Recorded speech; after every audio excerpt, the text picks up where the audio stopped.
unboxed the Eyescream beauty box for September, and now we have to try the product. I'm in a little bit of a predicament here. I really wanted to try the Chantico Beauty Multi-Chrome. This is a multi-chrome, a kaleidoscope multi-chrome. But I also want to try the palette. Here's where it gets kind of sketch. They also have a highlighter. If I'm going to apply highlighter on my cheeks, I want the eyes to be matte. I think we're going to go in with the palette for today. And if you haven't seen all the items that are featured in this month's Eyescream beauty box, the unboxing is already live. I highly recommend you go check it out. And the Eyescream beauty bag is live as well. And my feelings were kind of back and forth. I was kind of in between when you're looking at a scale. I was like, you should totally go check it out. I will link those up here for you. We're going to get into the try on. I'm going to apply the Gerard Cosmetics Clean Canvas in white.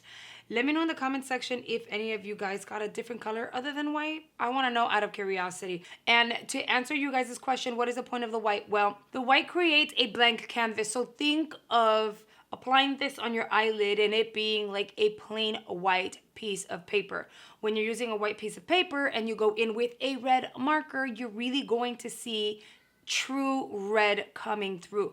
You go in with yellow, you're gonna get to see the true yellow coming through. Same with the blues, same with the oranges and say greens, right? However, if you were to use a tan sheet of paper, the red is not going to look as red as it would on a white piece of paper. So you're just creating a beautiful clean canvas, i.e. clean canvas, plain white canvas for your colors to pop. You can kind of pretty much use any colored base. So if you got a different color, don't worry about it. But this is going to help create like rainbow looks and vibrant looks. I'm gonna take a little bit off the cap.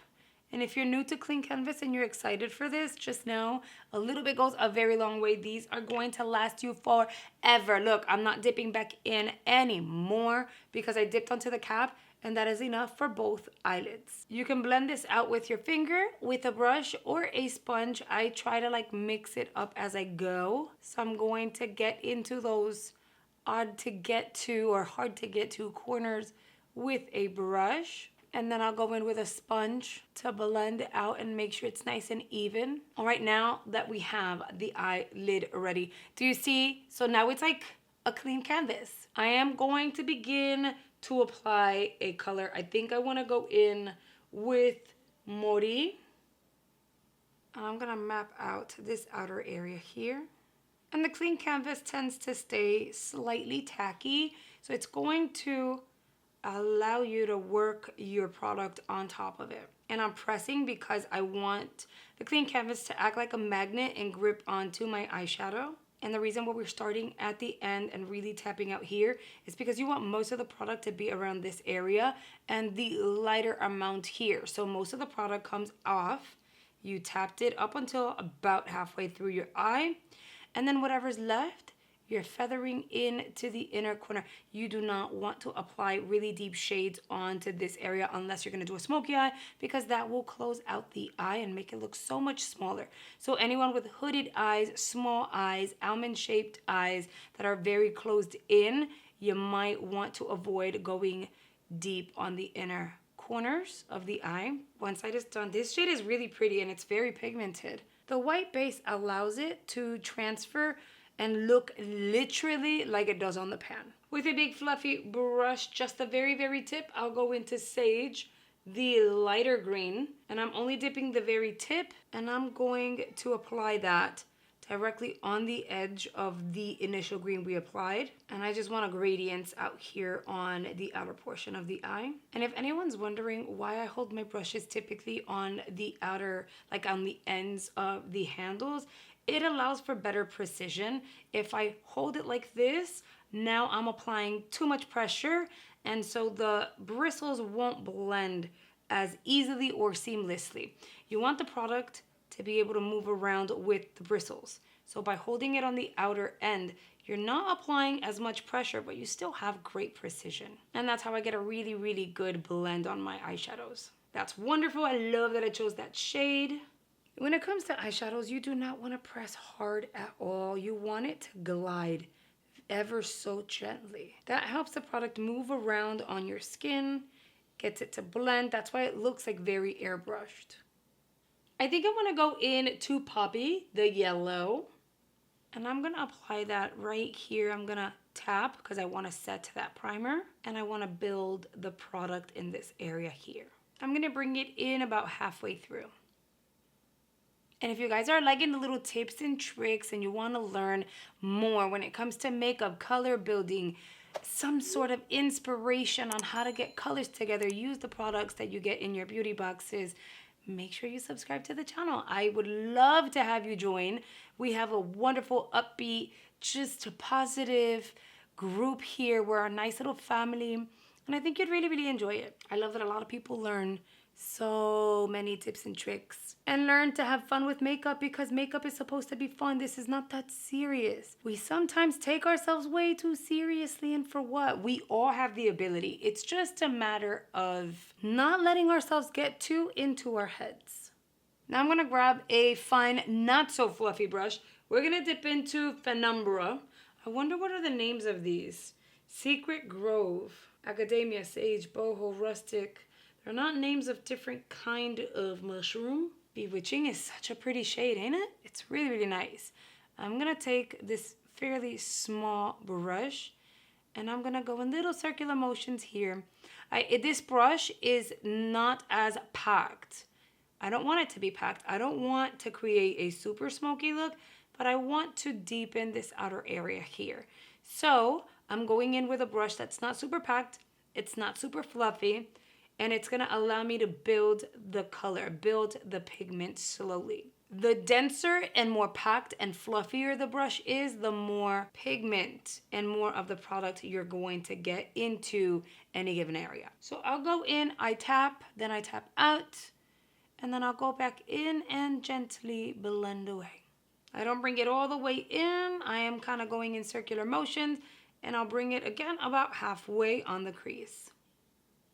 Now here's what's up for debate. Do I go green on the under eye or brown? I think I'm going to take on a vote. Once I'm done blending this outer corner here, I'm going to ask the girls, green or brown? It's settled. They said go green, so we're going to go green. I'm going to dip into Mori, and I'm going to apply some of that under the eye. I'm skipping eyeliner completely.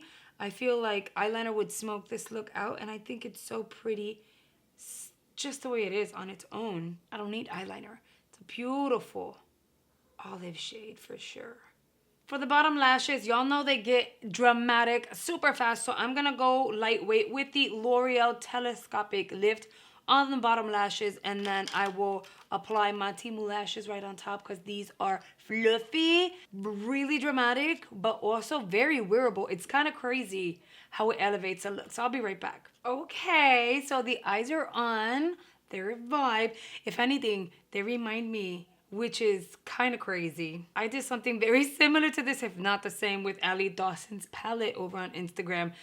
I didn't plan it. It just happened, but it's so stinking pretty. That pop of yellow is everything. The green just screams fall. I love it. Now we're going to do the So Rich highlighter, and I made it a point to not apply any highlighter on my cheeks.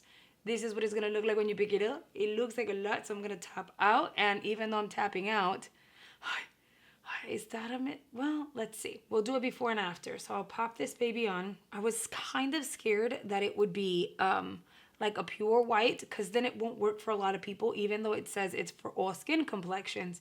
So I was like, if it's a pure white, people my complexion and deeper, they are not going to be able to use this, at least on the face. You could use it on the eyes. Wow, that's very luminescent in the face. You know what I was going to say? Just looking at how luminous it is, picture this, and I might have to do it just because I might have to do it. Picture this. This highlight all over the eye, inner corner, just very ethereal, blown out. And on the crease, a baby pink, a mauve, a lavender, pulled out ever so gently, just very pretty. But for this, we would need the hair pulled back so it'll look like we have a facelift. Smoke out the bottom portion of the eye ever so gently. No eyeliner, just like a really deep maroon, and then gently with the lavender underneath, pull that out and lift it. These lashes, maybe even some thinner, slimmer ones, spiky, like something also from Temu, something like this. That would look fantabulous. And then like a baby pink lip gloss I have one of my favorites from Ofra. Very flushed cheeks, almost looking like we're outside in the cold. That would look so freaking cool. So I'm gonna go ahead, look, here is, I mean, there's definitely an insane before and after. This is in your face, and then over here, not so much. So we're gonna make her matchity match. I like that it's buildable. When we swatched it the other day, we could see that it was luminous. We could see that it wasn't super pigmented, but we weren't sure how heavy we could go with it. So you can go lightweight, or you could really pack it on and get extreme luminosity out of it. I'm not mad at it. I like it. I was considering giving it to my niece. She's all into that glow. I don't know why. She's really into like super glow. It's a new trend, I think, in high school over here in Florida. I don't know if it's everywhere. She applies glitter in her inner corner every morning before going to school. There's this thing about applying highlighter in this area and blush all here. Nonetheless, I was gonna give her this, but I'm keeping it because I actually like that. The eyeshadow palette, she paletted. Okay, she did her thing. I'm not mad at her. She was pigmented, she was blendable. I didn't get any fallout. I haven't had to powder my under eye again. Like, fantabulous. Not mad at her. You guys already know this is amazing. But now we just have to try the lippy. I have to apply a liner. Remember, this is a velvet lip. Is it a balm? No, this is like a velvet lipstick, lip something. So I'll go in with my P. Louise really quickly. We need to sharpen this thing. Am I the only one that procrastinates sharpening? And I'm like, until it starts scratching me, I won't sharpen it. And it's not that hard. It's just freaking sharpening a pencil. Call me lazy. Let's see how she's gonna go on. I'm only gonna apply a small amount first because it picks up a lot. I'm glad it's non-drying though. It's super hydrating based on the swatch because my lips are so chapped. You know what? Not as shiny as when I swatched it. This color doesn't match the eyeball, so of course I'm not gonna keep this on for the rest of the day because it just doesn't match. There's way too much going on. But I wanted to show you guys what she looks like. So yeah, it's not gonna dry down to a full-on matte, but it's not as shiny as when I swatched it, so I'm not mad at her. I guess you would have to like remove the excess and only apply the amount you need. It is very pigmented, very comfortable. Yeah, we're gonna switch it up. We need a brown in our lives. All right, this is a better lip combo for the eye look, and if you're interested, it's henna from Ofra Cosmetics. Yeah, I feel bad for my niece because I told her that anything that wasn't going to be for me, I would give to her. But I've changed my mind and I'm keeping everything.